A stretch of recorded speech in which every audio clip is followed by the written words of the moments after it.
Hey, what's up guys, and welcome back to the show. It is definitely nearing the end of this project. As you can see, it's looking pretty good.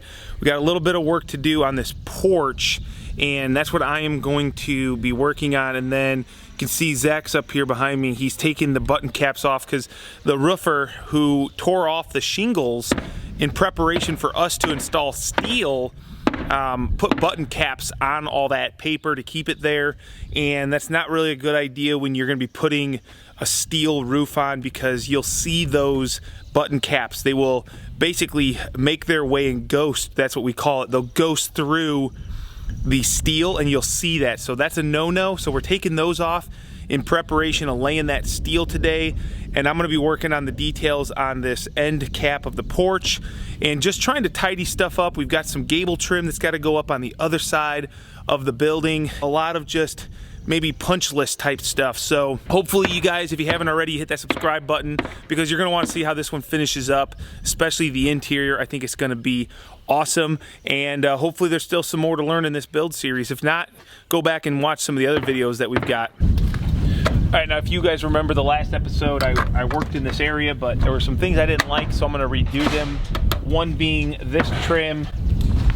Basically what the problem was is when I got this tucked in and perfect, I'm about a quarter, not a quarter, but a little bit over an eighth shy here. I want it longer, and here I want it longer. So I just kind of made this, kind of jumped the gun, and then we cut these all out and put it up here, and it just wasn't where I wanted it.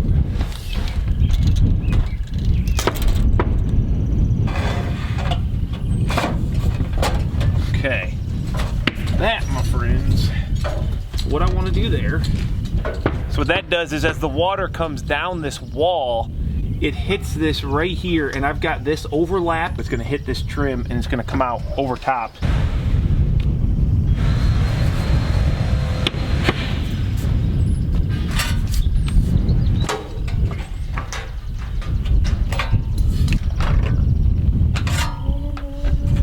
Now, if you'll notice, I don't use the same snip all the time, and right now I'm using my greens because I don't know if you can really even see it in the video, but this is the cutoff that I don't want.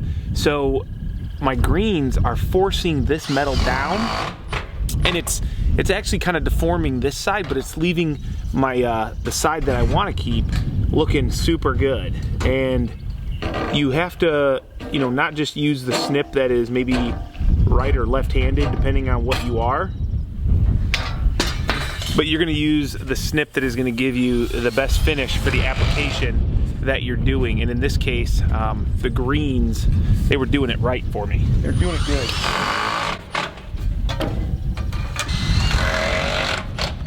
Good tip, pal. Sometimes I think, what is this guy doing? What is he talking about? Another time I think, man, this guy's pretty smart. He knows a little bit. He knows something. Doesn't know everything. Nah, that's true. Doesn't know everything. That is true. It's 100% true. Okay, so now that I've got this piece done, I actually can't install it because I got to bring this gable trim up, and I got to bring it around, and then I'll end up notching this face of the trim out in order to go and lap over top of this trim. So this whole detail is so weird because you basically have to do step one before you get to step two, but in order to finish step two, you have to go back and redo step one, if that makes sense. I'm really confused how I want to do this. I'm not gonna lie. So let's see. If I got this coming up here, like so, and then this guy gonna be sitting here. Okay, we're just gonna put some temporary template pieces in so I can kind of figure out what is going on. And then I'm just gonna make kind of a template, Greg. Okay. And then I'm gonna come back and I'll make a real one. Yeah, that's a good idea. That's what I would do. That's smart.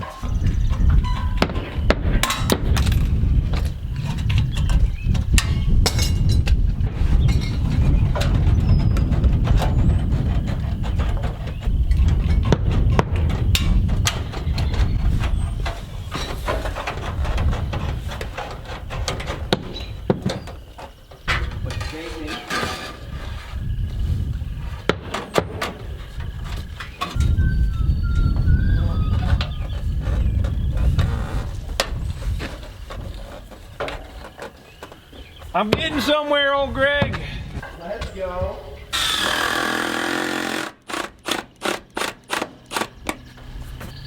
All right, now let me just kind of template it again. Always trim this down a little bit.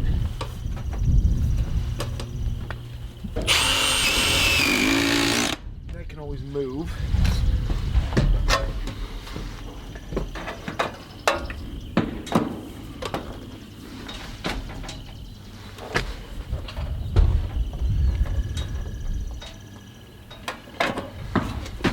This is kind of a lot of pieces, ain't it? A lot of cut. A lot of like putting out there, Marking, cutting, flipping it, reversing it.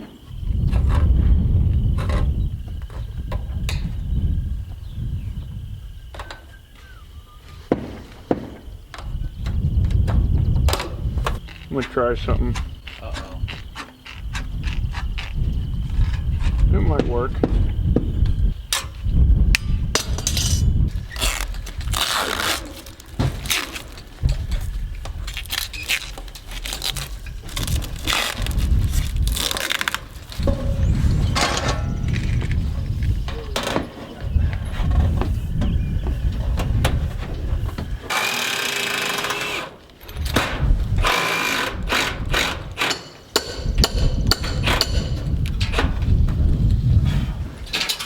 Hey, so I didn't have my camera rolling for all of this, so luckily I've got one more to do way down there, and I'm a little bit smarter and wiser, and this always takes me a little bit of time to I gotta work all these different pieces multiple times and make a bunch of cuts, and then they get scratched, so then I gotta make a new one off of that template.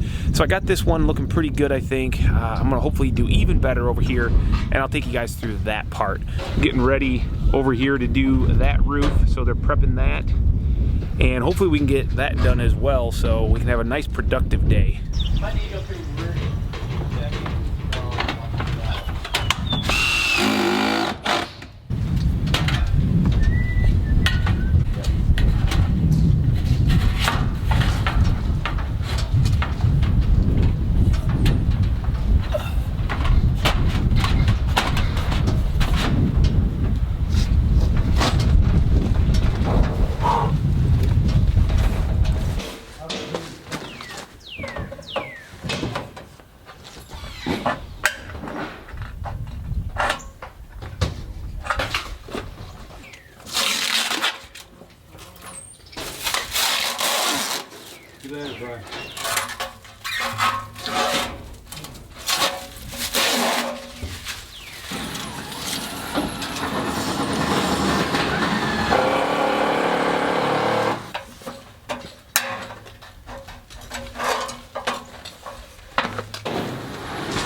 Now you can see this trim right here is the detail it's doing. It's going to lap over top of that rib that we just shoved in there, and that's going to keep all the water from making its way into the connection. Pretty good, huh, Greg? Yeah.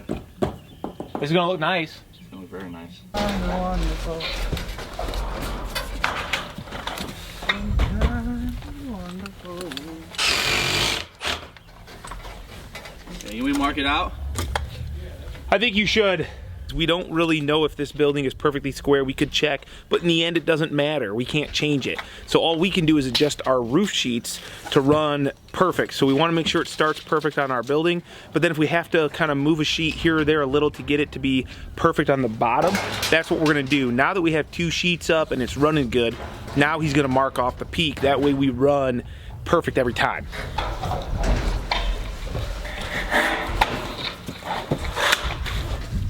Now, all I gotta do is line up this edge here and measure this edge here, and it should be, keep going a little bit, a little more, right there.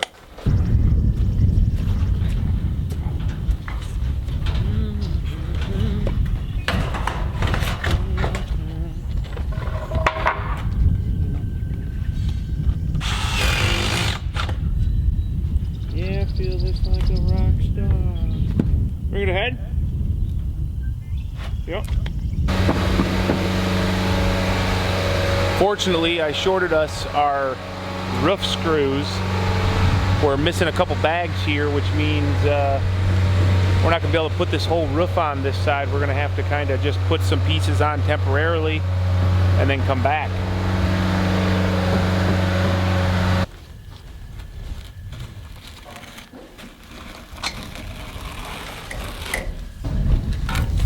We're out somewhere on a beach. Somewhere on a beach. How the cougar paws doing, Greg? Treat me right, bro. Me too. Look at this, you can actually lift. Can't really see it probably. You just work it. Okay, I'm gonna work my way down. And you make sure it's good. I'll pack it. You do the final, you know.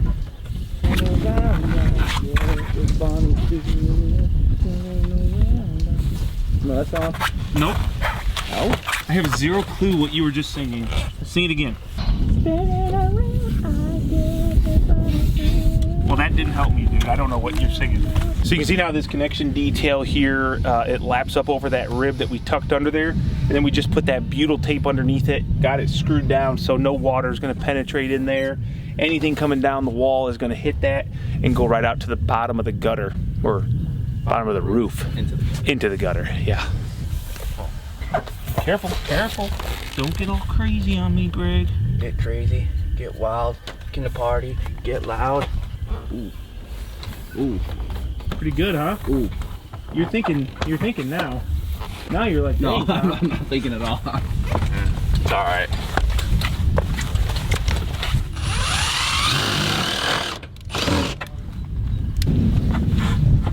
I gotta scribe this in here. What? I had that ball of cock. You threw it at him? And like right in the bill. Like perfectly right where I wanted it. So take it away, Kyle. Talk to me, baby. Hey. I'll get down, Greg. I'll get down, old Greg. Get down, get down.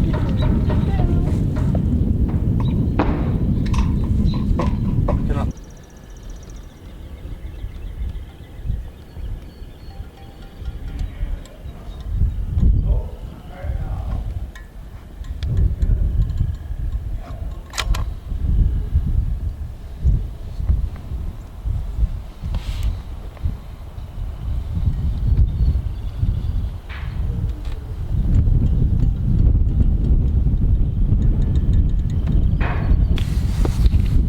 Best, you caulk the rest. It's a pretty clean caulk joint, Greg.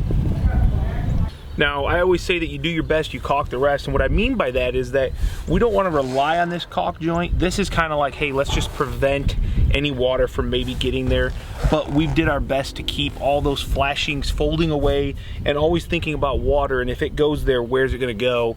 And if anything gets behind this over time, it's still gonna hit this bent over one piece of connection trim, and it should make its way downhill and work its way out. This is pretty good stuff, non-sponsored post here, but OSI Quad Max, it definitely pushes a little bit easier than the original OSI Quad, and I feel like it sticks really well. So make sure you use a good sealant.